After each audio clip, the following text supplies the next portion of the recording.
The hunt for humans. Alien cases files. The hunt for humans. The human trafficking case went cold faster than a Slickston death pod. No leads, no bodies, no bureaucratic outrage. The High Council filed the whole mess under rogue pirates and moved on. That was their specialty, ignoring trouble until it bit off a limb. And these humans could and would do just that. As for Layla, the red-haired human who vanished from my escape pod without so much as a goodbye, she became a ghost, a whisper among mercenaries and smugglers. Some said she died in the mine collapse. Others claimed she joined a cult of feral humans out in the Kale Drift. I didn't believe either, because I'd seen the message she left. We're not pets. We're coming. And then I waited. It was 3 cycles later. I'd moved offices, changed frequencies, and even fake retired after a bounty got put on my head by some very offended Trinari twins. Slaggertown never changed, though. Still raining acid, still smelled like boiled fuel and regret. Then, out of nowhere, she called. No preamble, no small talk. "Clax," she said. "Layla, you been keeping up?" "Always. Then you know." "I do.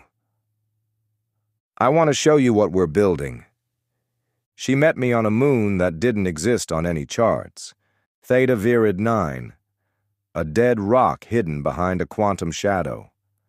Only thing on it was an atmosphere processor stolen from an old colonial outpost, and a single landing bay, cloaked so well even the stars couldn't find it.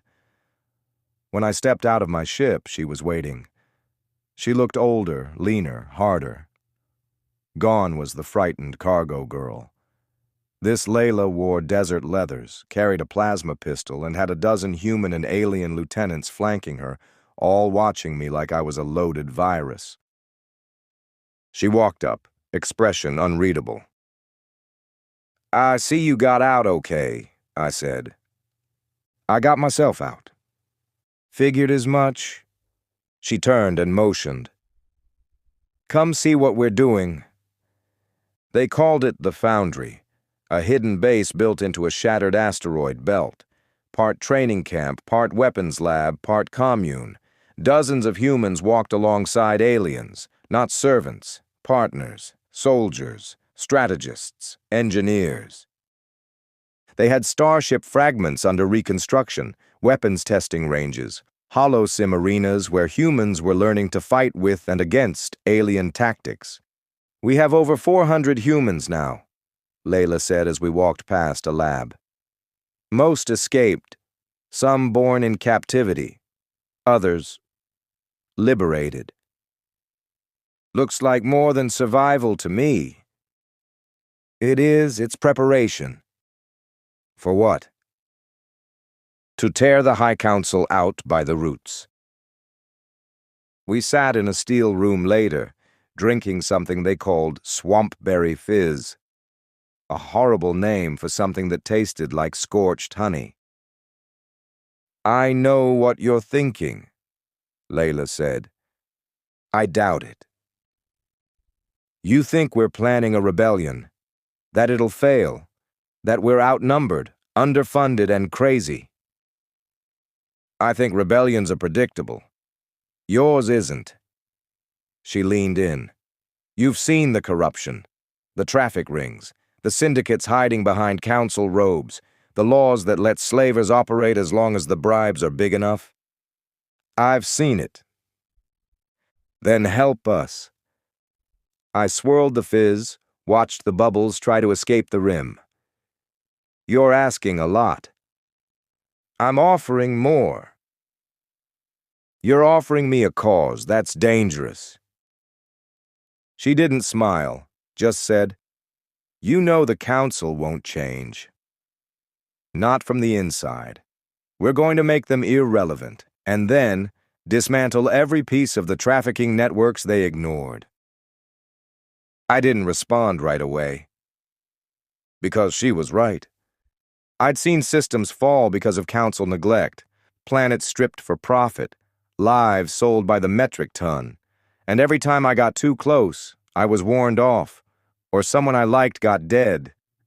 This wasn't justice, it was convenience dressed in robes and powdered in protocol. But this was revolution, and it was wearing human skin.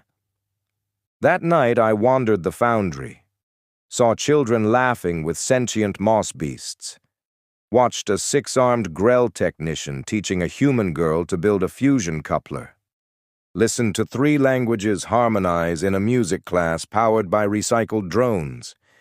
They weren't planning war, they were planning a future, one where humans weren't feared or caged or sold, one where the galaxy couldn't pretend they didn't exist. Layla joined me near a cliff that overlooked the asteroid ring. "You've seen what we are," she said. "I've seen what you could become. We need your help." "I know. You know the Council, their movements, their weaknesses. You could help us bring them down, not with guns, with truth, strategy, leverage." She was right again. That was the bind. Because if I helped, I'd be burning every bridge I had, every contact, every favor. I'd be a fugitive. Again. But if I didn't, well, I'd just be another coward who saw the system rot and let it happen. When I left Theta Virid 9, I didn't say yes. Didn't say no either. Layla didn't press. She just said, "When you decide, you know where we are." Back in Slaggertown, I sat in my office, rain hissing outside, and stared at the old data stick she gave me.